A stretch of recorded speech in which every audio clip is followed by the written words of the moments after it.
Madam గారు శ్రీమతి మనోజ్ నంబూరి గారు, senior teacher గారు మరియు బాల సాహిత్య రచయిత్రి గారు. విద్యార్థులకు ఉపయోగపడే చాలా చక్కటి రచనలు మేడం గారు ఎంతో కృషి చేసి విడుదల చేశారు పిల్లల కోసం. మేడం గారు చెప్తారు కొన్ని వారి అనుభవాలని. హలో ఎవరివన్, బయట చాలా పెద్ద తుఫాన్ ఒకటే గోలగోలు జరుగుతుంది కదా. కలెక్టర్ గారు మనం అడగకుండానే 3 రోజుల సెలవులు కూడా ఇచ్చారు. అన్నీ బంద్ ఉన్నాయి. అయినా కానీ మీ మేడం గారు మేము అందరం ఎందుకు వచ్చాము తెలుసా? కథల కోసం, కథల పుస్తకాలు సెలెక్ట్ చేయడం కోసం. అంటే గవర్నమెంట్ కథల పుస్తకాలని కోట్లు పెట్టి పిల్లలందరి కోసం, స్కూల్ పిల్లల కోసం కొంటుంది. పబ్లిషర్స్ నుంచి మేము సెలెక్ట్ చేస్తున్న మంచి పుస్తకాలు మీకోసం. కథ అనేది ఒక అద్భుతమైన ప్రపంచం. చూడండి బొమ్మలు ఎంత బాగున్నాయో, పెద్దవాళ్ళనే మైమరిపించే బొమ్మలతో బుక్స్ ఉన్నాయి ఇక్కడ. ఇవి కథ అనేది పిల్లల హక్కు.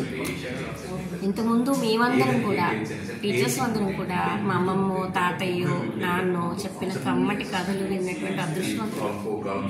ఈరోజు సెల్ ఫోన్ తప్ప కథలు ఎవరు చెప్పడం లేదు. అయితే టీచర్స్ కానీ పిల్లలు కానీ దీన్ని ఎలా వాడాలంటే ఒక టూల్గా. కథ చదివినప్పుడు జ్ఞాపకం ఉంటుంది, చదవడం వస్తుంది, అద్భుత ప్రపంచంలోకి ప్రయాణించేటటువంటి రెక్కలు వస్తాయి మనందరికీ. కాబట్టి బాల్యంలో మాత్రమే ఇంత అద్భుతమైన కథల్ని మనం ఆస్వాదించగలం. తెలివితేటలు పెరిగిన తర్వాత కాకి మాట్లాడుతుందా, నక్క తిడుతుందా అనే క్వశ్చన్ చేస్తాం, మనకి ఎక్కువ.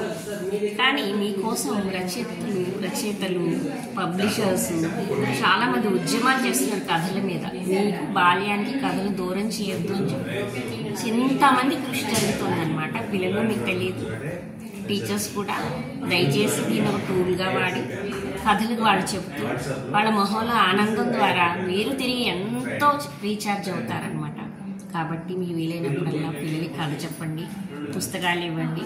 అధికారులు ఈ పుస్తకాలు చింపినందుకు ఎప్పుడూ లెక్క అడగడం లేదని చెబుతున్నారు మనకి. కాబట్టి నలగనివ్వండి, చెరగనివ్వండి, పిల్లల్ని మాత్రం చదవనివ్వండి. Thank you. నా పేరు మనోజ్ నంబూరి అండి. నేను విజయవాడ రూరల్ మండలంలో వర్క్ చేస్తున్నాను ఎస్జిటీగా, సింగిల్ టీచర్ని. అయితే మొదటి నుంచి నా కథలు అంటే చాలా ఇష్టం. చందమామ కథలు చదివి పెరిగిన దాన్ని కాబట్టి, ఆ బాల్యం సుసంపన్నమైంది కాబట్టి వాటి ద్వారా వాళ్ళకి ఎప్పటికీ నా సొంత పిల్లలకి వాడి పిల్లలకి ఇవ్వాలనే ఆశ. చదువుగా మనలో ఒక రచయిత పుట్టుకొస్తుంది. అట్లా ఆ కాలం కథలు ఓకే, చాలా మంచి విషయాలు చెప్పాయి. ఆ కాలం పద్యాలు చాలా నీతిని బోధించాయి. అది పర్సనల్ డెవలప్మెంట్ పద్యం అంటే, కథ అంటే. ఈనాటికి కొన్ని కథలు కావాలి, కాలం మారింది కాబట్టి నేను కూడా పిల్లల కోసం కథలు, బుర్ర కథలు, నాటికలు, ఈ మధ్య పద్యాలు పెట్టాను. ఇవన్నీ నెక్స్ట్ ఇయర్ మీ ఇంట్లోకి, మీ బడిలోకి, మీ లైబ్రరీలోకి, మీ చేతిలోకి వస్తాయి. చదివి నాకు అభిప్రాయం చెప్పండి. Thank you.